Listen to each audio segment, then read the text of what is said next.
Assalamualaikum warahmatullahi wabarakatuh. Perkenalkan, kami dari kelompok 1, kelas 1C D3 Teknik Kimia, Politeknik Negeri Malang.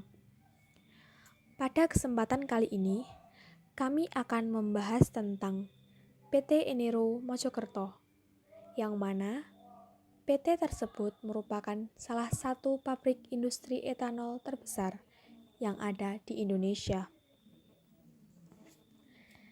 Di sini, saya, Afrita Audina, nomor absen 1, akan menjelaskan lebih lanjut mengenai analisis sumber bahaya yang ada di PT Enero.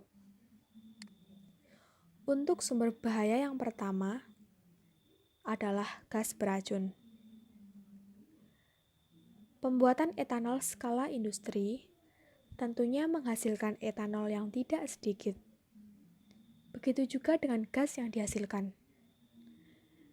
Etanol 100 mili saja baunya sungguh tidak mengenakan, apalagi dengan skala industri.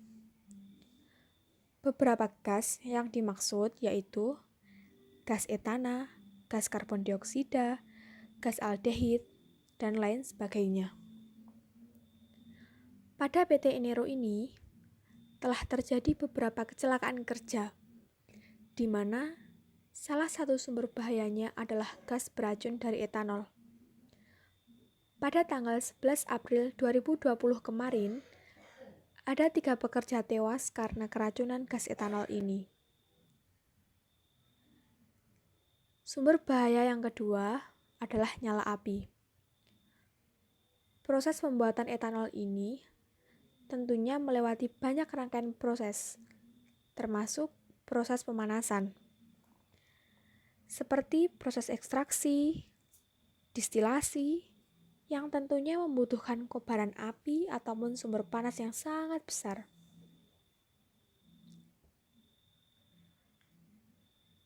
Kobaran api yang besar dalam proses pemanasan dapat menyebabkan kebakaran yang membahayakan pekerja.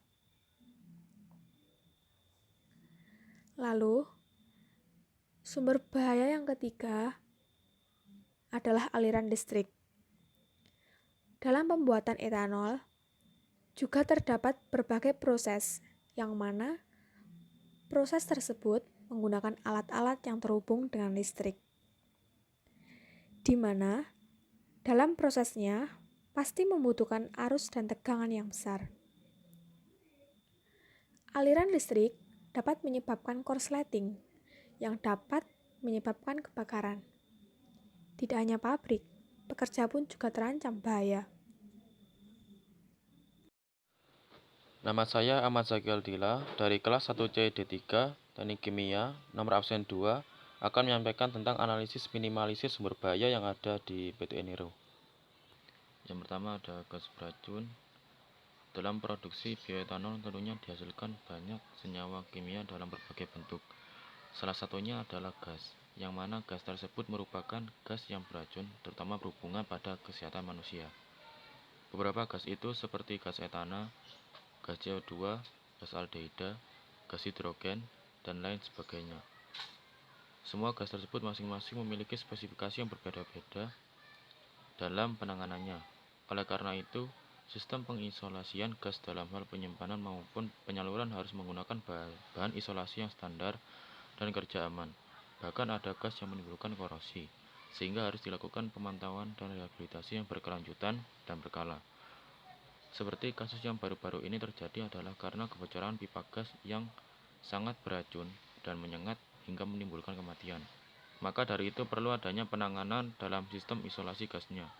Lalu, pekerja juga harus menggunakan APD yang standar dan aman karena untuk kasus tersebut korban belum memenuhi APD yang aman.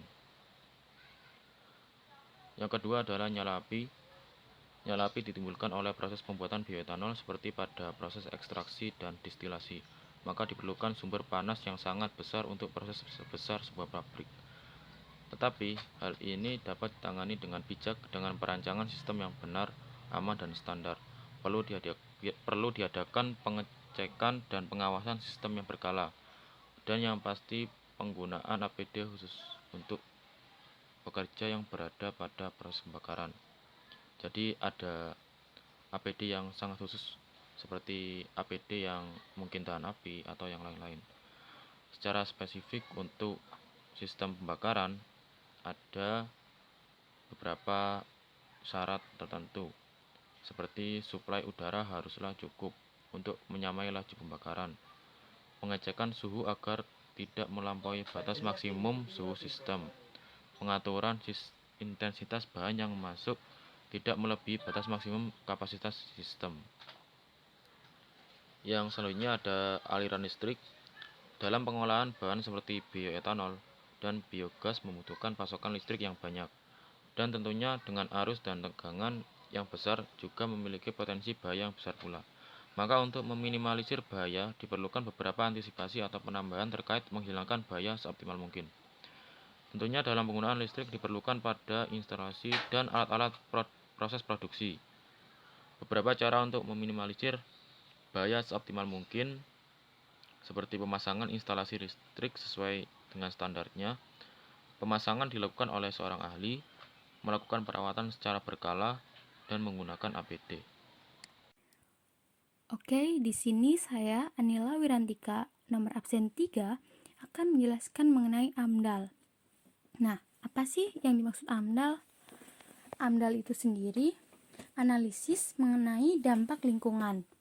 Jadi, kita akan memperkirakan dampak apa saja yang akan ditimbulkan terhadap lingkungan dari adanya industri etanol di Indonesia.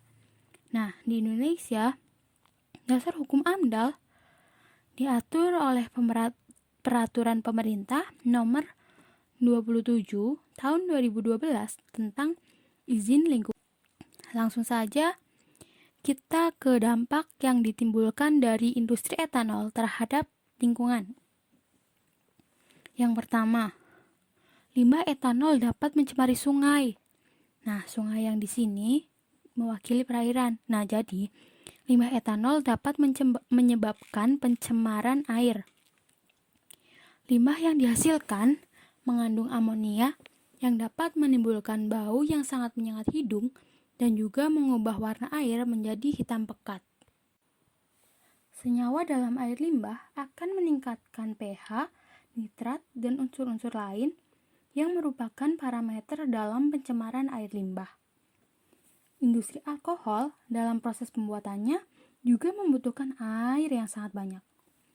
Air limbah hasil olahan alkohol akan mencemari lingkungan karena di dalamnya mengandung mikroorganisme, senyawa organik, dan senyawa anorganik, baik terlarut maupun tersuspensi, serta senyawa tambahan yang terbentuk selama proses fermentasi berlangsung.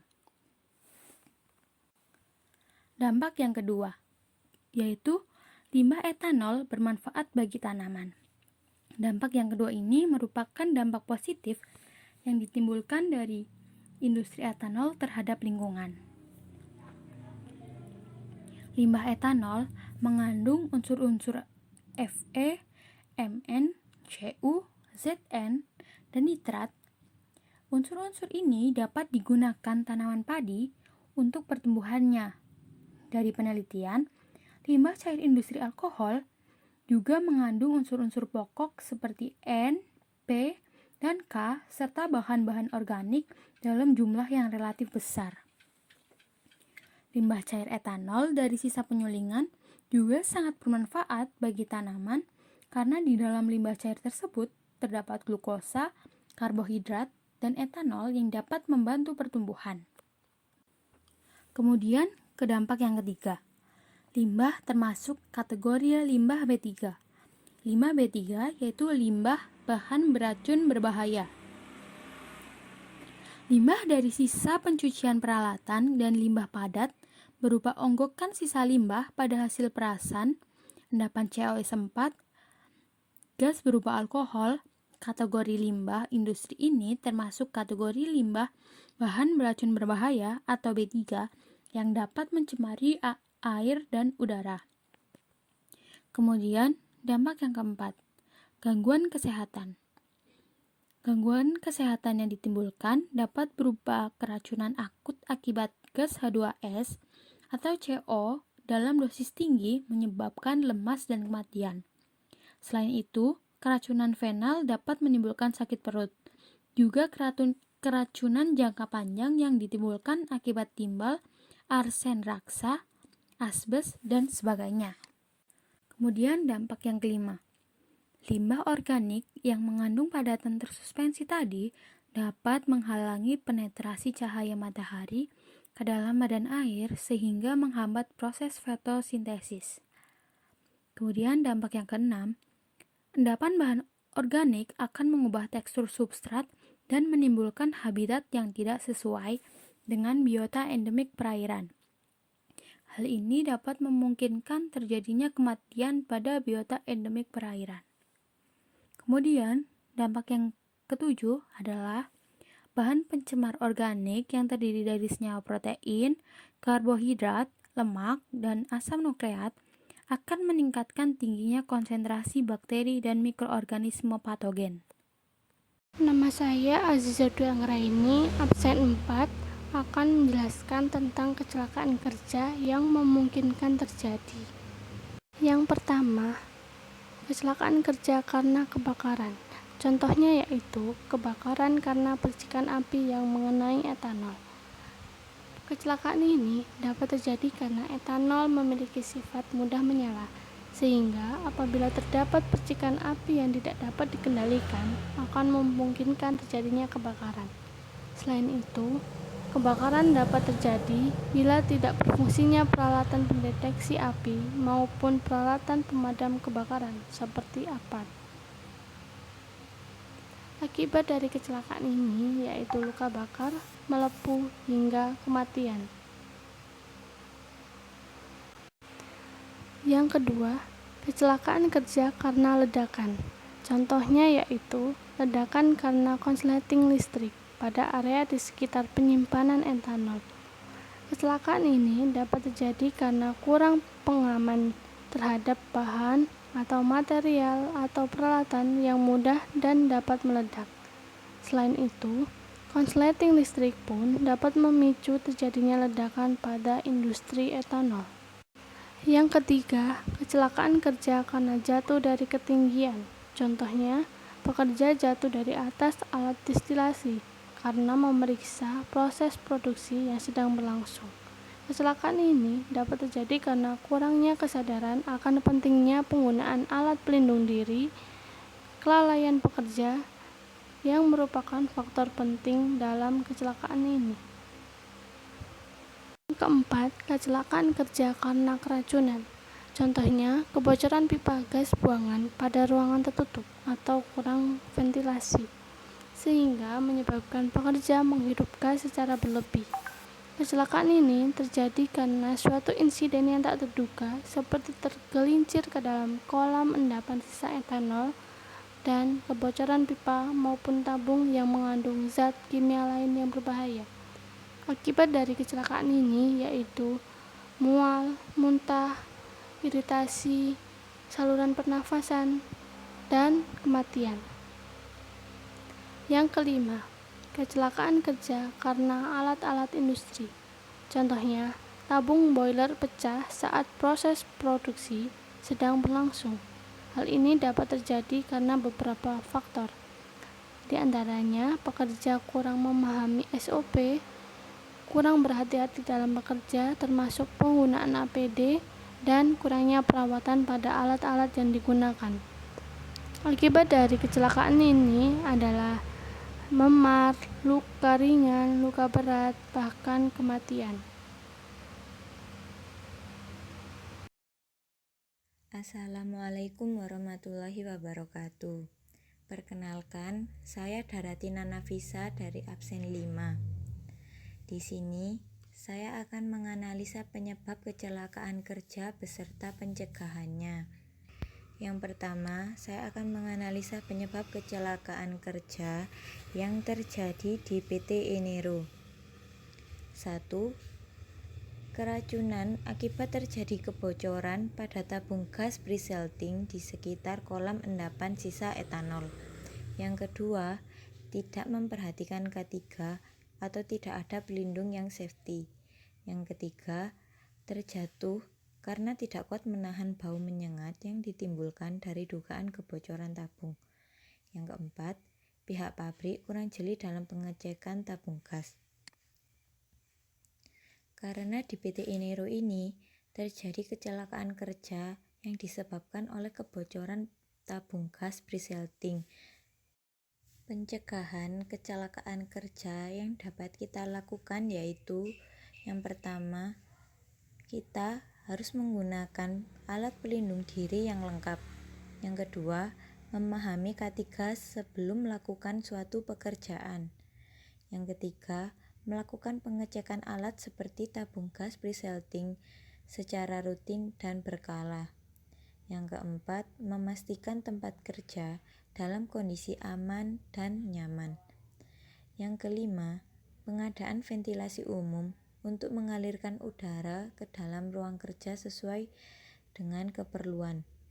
Penyusunan area ventilasi lokal agar beberapa bahan atau gas sisa dapat dihisap dan dialirkan keluar.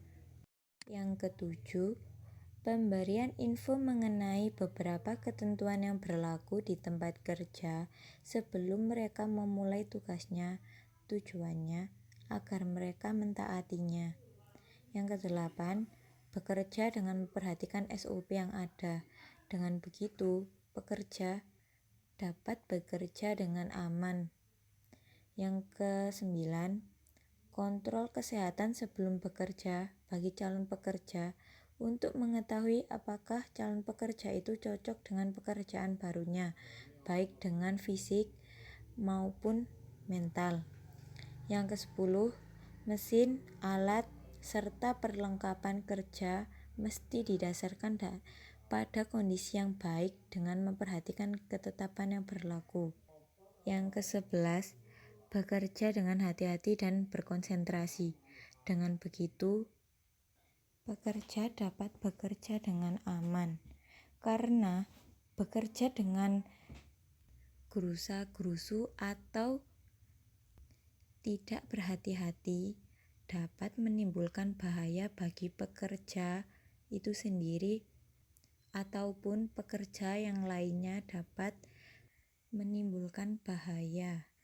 Beberapa pencegahan kecelakaan kerja tersebut berguna untuk meminimalisir terjadinya kecelakaan kerja. Sekian dari saya, kurang lebihnya mohon maaf. Wassalamualaikum warahmatullahi wabarakatuh. Perkenalkan, nama saya Dinda Agatha Putri Enika dari absen 6. Di sini saya akan menjelaskan contoh kecelakaan kerja yang terjadi di industri etanol. Kecelakaan terjadi pada tanggal 11 April 2020 pada saat pekerja membersihkan kolam tabung gas pre-salting dengan kedalaman 3 meter. Hal ini disebabkan oleh kebocoran tabung pre-salting. Kecelakaan ini memakan 5 korban, 3 orang tewas dan 2 orang kritis. Kecelakaan kerja ini murni akibat keracunan bau etanol karena tidak ditemukan luka-luka pada tubuh korban. Di sini saya akan menjelaskan kronologisnya seperti apa berdasarkan dari sumber yang saya ambil yaitu dari suarasurabaya.net. Berdasarkan keterangan saksi dan olah TKP sementara, AKP Sodik Effendi Kasat Reskrim Polresta Mojokerto mengatakan bahwa kecelakaan kerja di PT Energi Agro Nusantara atau Enero terjadi saat seorang korban mencuci kolam tabung gas pre-salting dengan kedalaman sekitar 3 meter. Satu orang korban tiba-tiba mencium bau menyengat yang diduga berasal dari kebocoran tabung pre-salting. Tak kuat dengan baunya, dia berusaha naik tapi terpeleset dan terjatuh ke endapan lumpur sisa etanol sedalam lutut orang dewasa. Kata Sodik seperti dilaporkan Fuad, reporter Maja FM. Mengetahui temannya jatuh, 2 temannya berusaha menolong, tetapi malah ikut terjatuh di endapan lumpur sisa etanol. 3 pekerja meninggal di lokasi, sedangkan 2 korban lainnya selamat. Sodik belum bisa memastikan apakah ada unsur kelalaian dalam kasus ini. Menunggu hasil pemeriksaan lab for Polda Jatim tentang kandungan kimia di lumpur. Sebelumnya diberitakan 5 pekerja pabrik bioetanol dari PT Energi Agro Nusantara atau Enero di Desa Gempol Kerep, Kecamatan Gedek, Mojokerto, mengalami kecelakaan kerja pada Sabtu 11 April 2020 sekitar pada pukul 9 pagi. 3 pekerja meninggal dunia dan 2 dirawat di ruang IGD RSUD RA Basweni. Dari Dr. Evi Maretnawati, Dr. IGD RSUD Basweni mengatakan bahwa tidak ditemukan luka di tubuh korban tewas maupun korban selamat. Kecurigaan kami keracunan baunya etanol, ucap Dr. Evi Maretnawati. Demikian yang dapat saya sampaikan, ada kurang lebihnya saya mengucapkan mohon maaf.